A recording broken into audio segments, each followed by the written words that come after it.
Hi, everyone.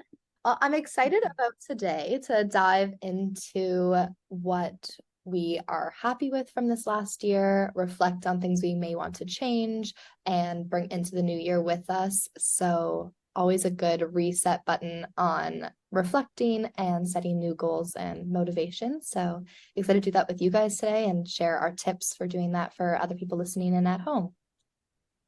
Me too. This is going to be a good one. I was thinking about what New Year's last year looked like, and I don't know if I shared this with you guys, but I was in Collingwood at a girlfriend's chalet, and we were like, before we get going into celebrating New Year's, kind of into party mode, let's slow things down and just reflect on the year. And we ended up doing breath work and a guided meditation. Oh wow. I thought this was going to like table talk situation. I was like, I love a good round the table question, but continue. Yeah, no, well, we did that as well. So we had like guided questions. It was really well set up. I loved it last year, but we logged into this online guided meditation and we're all sitting and lying down, eyes are closed. We're listening to the facilitator and she introduces herself. And it was serendipitous, like this moment, because she mentioned that she's an osteopathic practitioner from the Canadian Academy of Osteopathy, where we all went. She was 1 year ahead of us, but in our week as well, which we know the odds of that, there was only about 25 people from each year. So under 100 people total that week that we spent all of our years with. And she was one of them. And so I thought that that was really cool. And it just made it such a more intentional experience after and understanding what her background was. And so that was last year's variation, but I like that we're kind of doing a version of that today together. I was just going to say, sometimes when you're in those situations where there's a very strange, unlikely coincidence, I take that always as a sign of like, I was supposed to be here today. Like, this is my sign of like, there's a common ground and this is definitely supposed to happen. It's not like a deja vu. It's just like a confirmation of like, yep, you're supposed to be here. Now listen up. Yeah, it's affirming. I love that. Yeah, I love honestly any moment to reflect or a new start. So I feel like I'm a sucker, even just like monthly being like, oh, a new month. Okay, this month I'm actually going to fill out my monthly calendar. I'm all about trying to be better each new beginning and setting new intentions. I even honestly, even weekly or even a start of a new day. Like I'm down to like a micro level. I love the idea of a new start and allowing you to better yourself, I guess, every chance that you get to reflect and look forward. So, I guess starting there, maybe any main lessons that you learned this year that we can dive into. Sure, I'll start. I've done, well, first of all, I'm usually great at goal setting and being organized in the mindfulness aspect of my life, as you guys know. But lately, I have felt that that slipped away a bit. So I love that we're doing this today because it reminds me of like, yes, this is my style. This is what I should be doing. So thank you guys. Um, but I would say in the last year, there are certain themes for me that have become very obvious and I'm finally listening to. I think we've probably all experienced to some degree. You look back on some things that have happened and you're like, you know what? I did have a gut feeling and I did have an instinct that I just chose not to listen to. So when I reflect on the last year, some themes are really listening to my gut. And I know we hear that a lot, but hearing that gut feeling and hearing that instinct, and then at the same time, letting go of other voices in your head that might tell you to make a different decision. And that for me, that was the fear of disappointing other people or letting go of maybe a previous vision I had for my life or certain aspects of my life and letting go of like, oh, well, this was my plan, so I better stick to it. Otherwise, it's a failure.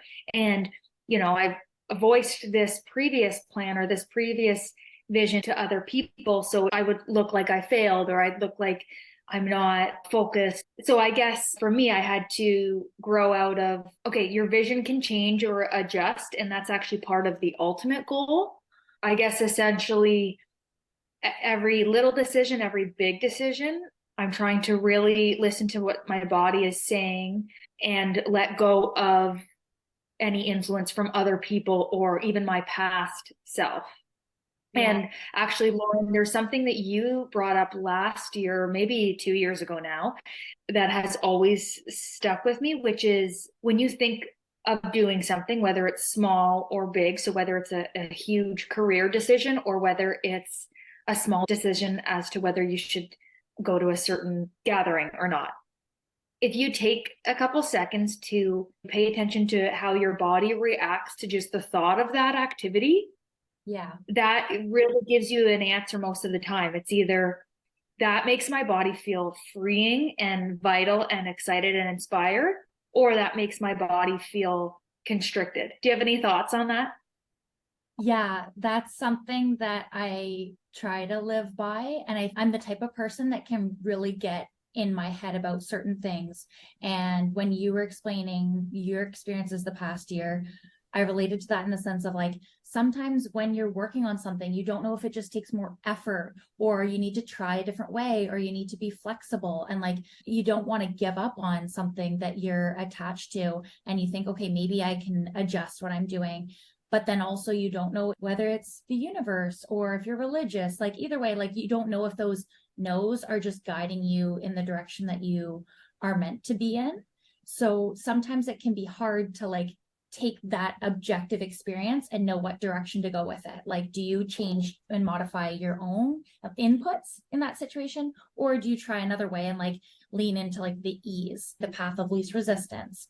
And when I go back and forth on that in my head, I can make arguments for both sides, but I think that there's something to be said for listening to what your body tells you because it's your autonomics. You can feel those flutters in your stomach. You can feel your face get flushed, your palms get clammy. You can feel your heart rate elevate. All of those are little signals and little signs. And I think it kind of extends into the energetic side of us and knowing ultimately the life that you want to live is the life that suits you down to like who you are as a core person. Every time I focused inward on how something makes me feel, I never regret that decision. In my experience, the universe or whatever you believe in, if it is religious or if you're agnostic, it's just like life keeps handing you the same lessons until you choose to learn from it. Sometimes you can feel like you keep hitting wall after wall and it's like, okay, what am I consistently doing here? What can I do differently here? Or how can I think of it, reframe it mentally? And I think, yeah, the physical side of things just gives you that one tangible when you sometimes feel like you're kind of up in the air with your thoughts. Yeah, a couple things on that because emotions are signals to what is right or wrong for us. And I don't even want to really say good or bad for us, but almost just emotion should be looked at as our internal frequency and energies that are saying, is this aligning with me right now?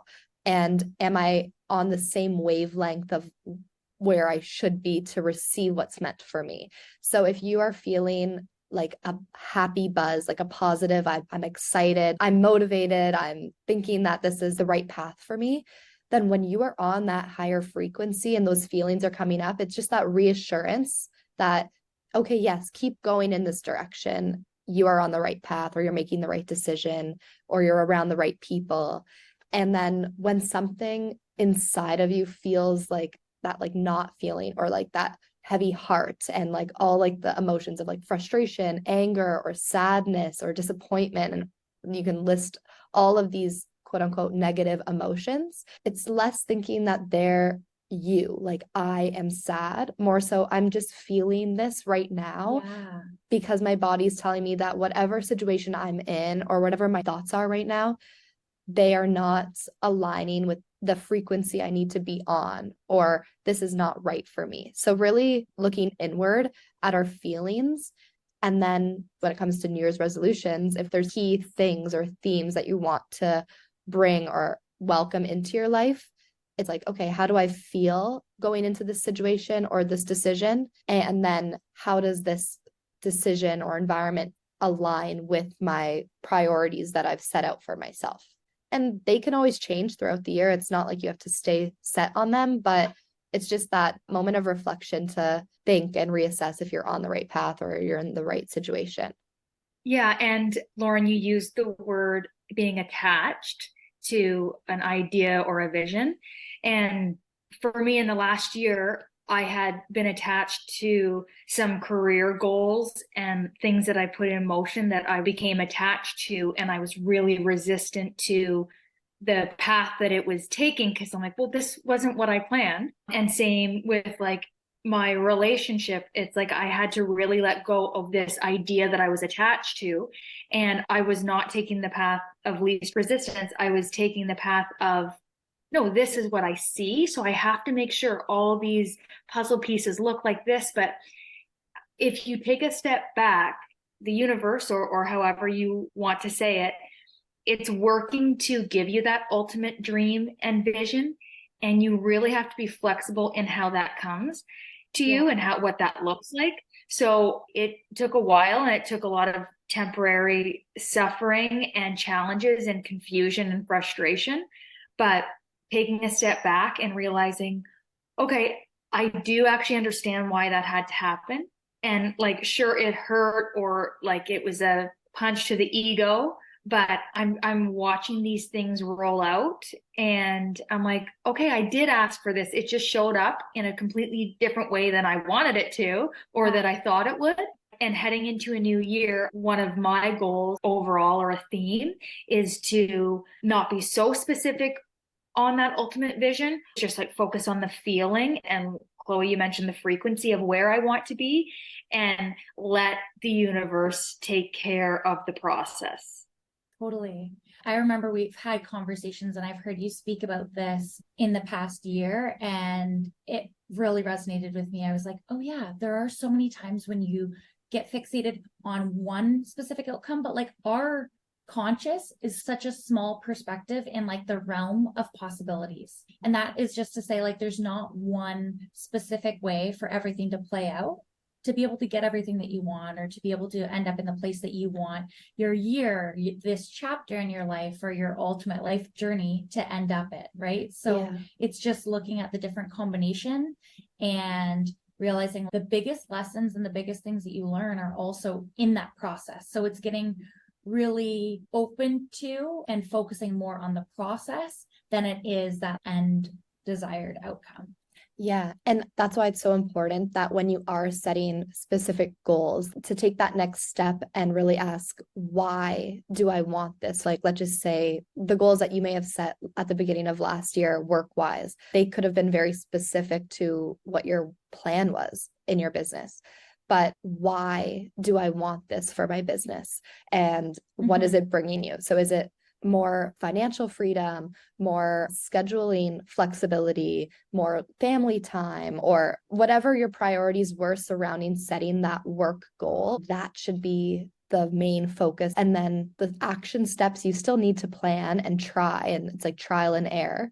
But when there is a failure, it's more so like, okay, that wasn't the path to get to what my actual goal is. Not that it was a failure of that goal. It was just, I had planned maybe the wrong steps, and now I was able to try them, learn that it wasn't the right path or the right fit right now. And I'm still working towards those main goals. It's just a different direction. So that's been a big thing for me, even on a smaller scale, is really thanking the universe for adversity. So it's so easy in our daily lives to label things as good or bad. Like you hit a patch of traffic driving somewhere, you're like, oh, why did this have to happen to me? Or I take a wrong turn, which I often do, and I'm sending you guys voice notes. Every time I'm sending a voice note, I'm like, oh my God, I missed my turn. So I don't know. I know that it's one of those things where like the intense answer is like, well, maybe I was not supposed to be on that road at that time in that moment, but on a less dramatic and like safety related thought. Sometimes I just think, okay, in this moment when I'm hitting traffic, maybe it's like, Chloe, just get yourself together and leave like 5 minutes sooner, because I am somebody who arrives right on time or like 2 minutes after. And I think that is still on time. So to have like 5 minute buffer for me is like, okay, that's something I can work on. So just almost like taking away the disappointment in that moment of like, I'm late, and saying it's not a bad thing. It's just, okay, I've learned this lesson, or I remember this feeling and I'm going to move forward with it. Or like a canceled flight and you show up and now you have a 3 hour delay and you're like, this is objectively bad or disappointing because I was supposed to be there. But it's like, okay, you weren't meant to be there at that time, and just accept that. It's a frustrating thing, but to work on that on a small scale has helped me kind of feel peace in the chaos, I guess, daily. And then that translates to your overall energy and what you accept or how you handle your challenges in life as a whole. Yeah. So let's get into some of our specific goals. Lauren, can you talk about some themes or some things that you're letting go of in 2023 and how that's going to help set you on track for 2024 and what you want to work on? Like, let's hear about the general stuff, the specific stuff, all of it. Yeah, I'll start with kind of one of the lessons that I took from 2023. I think the biggest one, and I say it half laughing, I still stand by the statement of like, done is better than perfect. Chloe hates that. No, I don't I hate it. it's real. I just repeated it one time and somebody was like, that is not an expression. But I was Or like, it, like, it does not- actually, yeah, I was like, oh, okay, I don't know. I heard Lauren this said and I'm it. like, you know what? It was definitely Lauren, and now I'm using it like it's like common. Yeah. And I've come to learn Lauren does this. She has her own expressions that she says very confidently. And you would buy every single one of them. Okay, so that's one lesson from 2023. That's a trait of mine, I've realized. But Okay, this explain done is okay, better than yes. perfect. Like, let's hear some examples. Yeah, for sure. Done is better than perfect. First of all, I heard it a couple weeks ago on another podcast. I heard the host, it was Sif Hyder on the Dream Bigger podcast. I heard her say it, and I kid you not, I almost screen recorded it to send it to you, but I was in the middle of doing something and I was like, yeah, I'm going to make Chloe go back and listen to this because it was a great concept and nailed home, and word for word, she used it. I don't know where I initially got it from, but I really do like the idea of it because I know myself well enough to know that I can sometimes get stuck if things aren't exactly the way that I want them. It's usually like at the gate, feeling like, okay, if I could just fix X, Y, and Z or clean things up a little bit, or I find myself like stopping doing little tasks because it's something that's new. And I think it's important to adopt a beginner mindset and be like, hey, I'm going to start this. I'm going to let go of expectations of what the outcome's going to be. But like the biggest win out of this first round is just trying it out. And I think when you do that, you start to realize that a lot of the things in your head about potential concerns that might go wrong or areas that might be harder than you thought it was. And it's not difficult or it's not something we can't do. It's just new. And I find time after time, once you've done it through, it's never as big of a hurdle as it seems when you're in the dark, but it's because you haven't stepped into the arena, because you haven't like even tried, that it seems like this big daunting task where half of those concerns aren't even legitimate concerns, or they resolve themselves and you end up doing less work because you're solving the problems that are relevant to your situation, not trying to account for every potential way that it went wrong. And I think that to get the creative juices really flowing and to get the real inspiration and the messages you need to get the outcome, you have to start. It's like, it's the process of just taking one step forward, and then all these ideas and your creativity can actually come out and push you along further. Totally. Yeah. And you learn so many valuable lessons that way. It often makes me think of, my mom brings up Brene Brown often. If you know her, she's a researcher on vulnerability, and she has this arena speech. And I think it was actually taken from like Roosevelt's speech from way before, but like the concept is basically, if you're worried about outside conflicting views or opinions, like don't listen to anyone that's not in the arena with you or doing the thing beside you or is where you want to be. And if you shift it that way, it takes pressure off of yourself, but you also realize anyone further along on that journey isn't going to judge you. They're going to respect the process because they've been there. And I think about like when I reverse it and put myself in that position, and I always have respect for the people who are like out there starting it and trying something new and putting themselves in that situation. So usually if it's a judgment related reason why you're holding back, just know that the people who are where you want to be aren't going to be the ones that are judging you. The people that will are the ones that don't get it. Yeah, this is a huge thing for me this year. This was my main lesson, I think, because I am actually still in shock at where I'm at right now, because fear of other people's opinions of me or judgments of me has always been something I carry. I think on a personal level, you want people to like you. It's not a nice feeling to think that people may have something to say about you. I think everybody can probably relate to that feeling. But on a work level, or even in the past, like a sport level, this fear of failure is one level of it for myself personally. But then the fear of other people seeing me fail is like huge. It makes me not even want to do anything in front of other people or with other people seeing it or knowing that I'm trying, at the fear of failing at it. And this year, I don't know if it's just maturing or getting to a place in life where I feel that all my relationships have almost gotten a little bit smaller, like a tighter circle. And I just feel like everybody in my life is so genuine and there for me and supportive of me, that I realized really quickly that the people that I was afraid of what they might have thought of me are not people in that circle. So I was just like, why does that matter? Like, if I am not choosing to spend my time with them, or if they're not really actively in my life and they don't know who I am right now, or really my motivations or goals or anything like that, then why do I care about what they think about what I'm doing? Even really in regards to this podcast or anything we've done social media wise for it, we're definitely putting ourselves out there right now. But I just look at my general feelings about speaking on the topics we are on our podcast. I feel like I am more motivated to research things and continue to learn. So it's self-growth.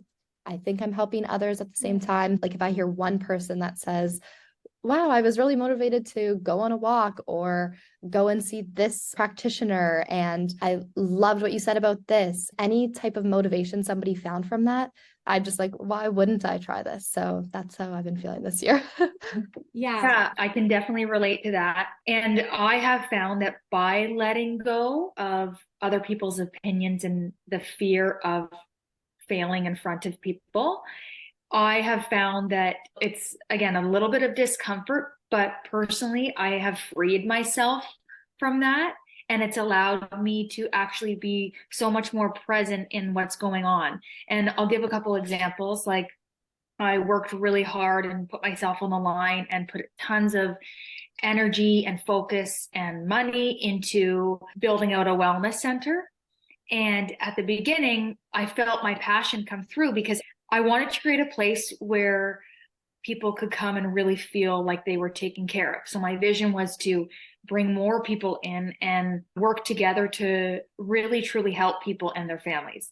And there were some struggles throughout the year, and I was really attached to that idea. But I realized recently I was attached to this vision of how many practitioners were involved and where it was, and these details that actually don't really matter when I think of, I just wanted a place to help people.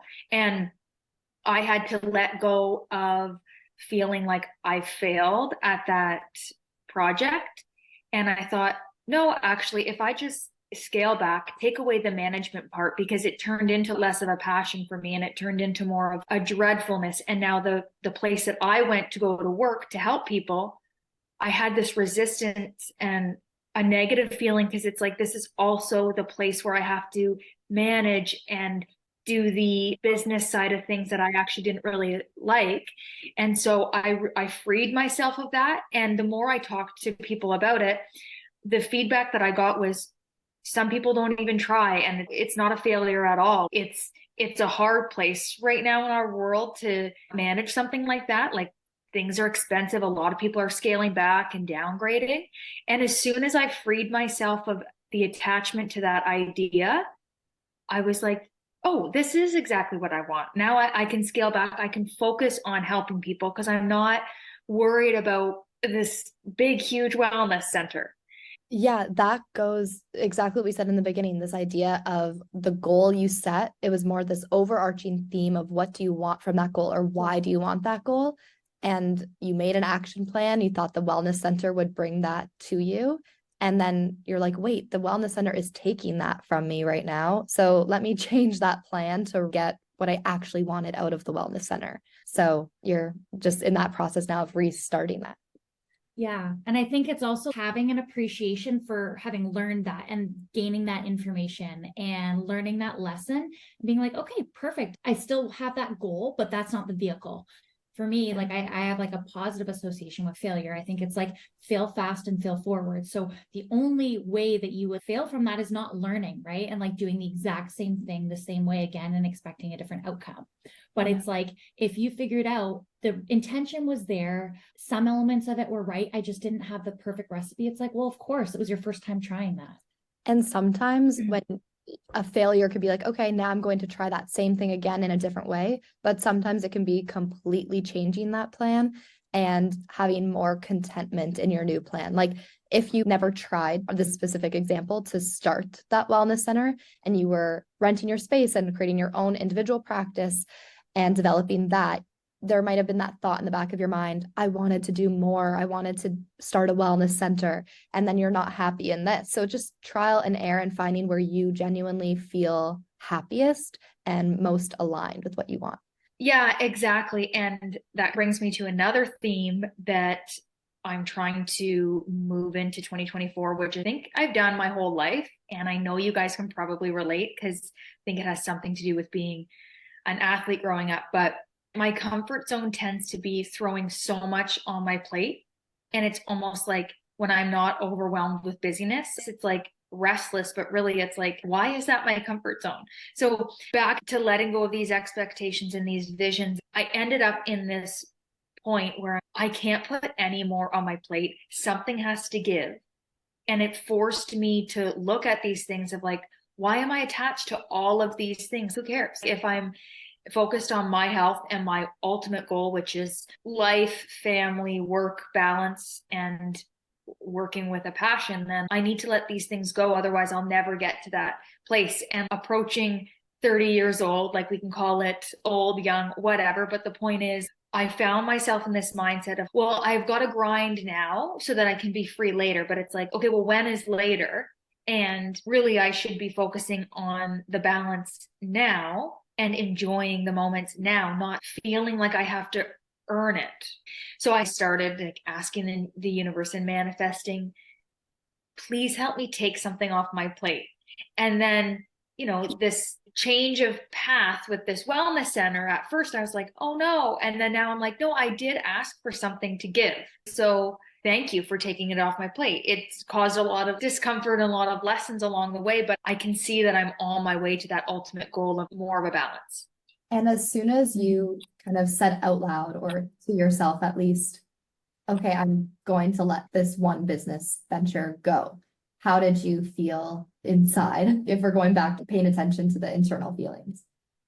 Yeah, honestly, so free. Like I could breathe. And I have to say, as soon as I let that go, like the second I let it go, I had this excitement and this more passionate, aligned feeling right back. This is what I have to follow, not this picture in my mind, but this feeling.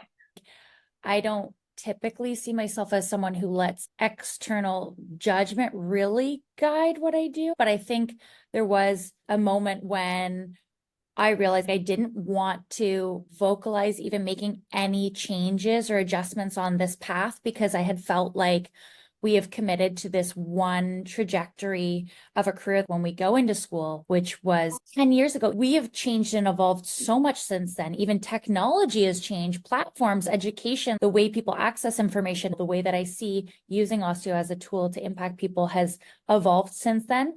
But this year is the first time I said that out loud and had that conversation like you, Justine. And it was so freeing. It was such a relief. I didn't realize how much this was impacting like decision making. Yeah. I don't think that you lead with fear of judgment from others, but you definitely put your head down and do your work kind of silently until you feel you have a solid plan. Yeah. So to let people in during that like growth or unknown phase, I think is a little scary for you, not necessarily out of like judgment, but just out of being like, I don't feel like I have a full action plan, and you don't necessarily like letting that be up for discussion until you feel you have your own plan. Yeah, that's so true. So Well and Back has been a great exercise because even for us, for like social media, just putting things out there and trying it, I think the reason it's been different with the podcast and our social media as an extension of that is we've dedicated so much into it that it's like, just put it out there and just see. And I think also having the support, it speaks to the importance of having people behind you, because the difference of being in it with your people is huge. And it makes you feel like if nothing comes of this, we've learned so much, we've grown so much, and I would never even see any version of this being a failure. And I think as a result, that's really impacted the amount of progress we've been able to make this year.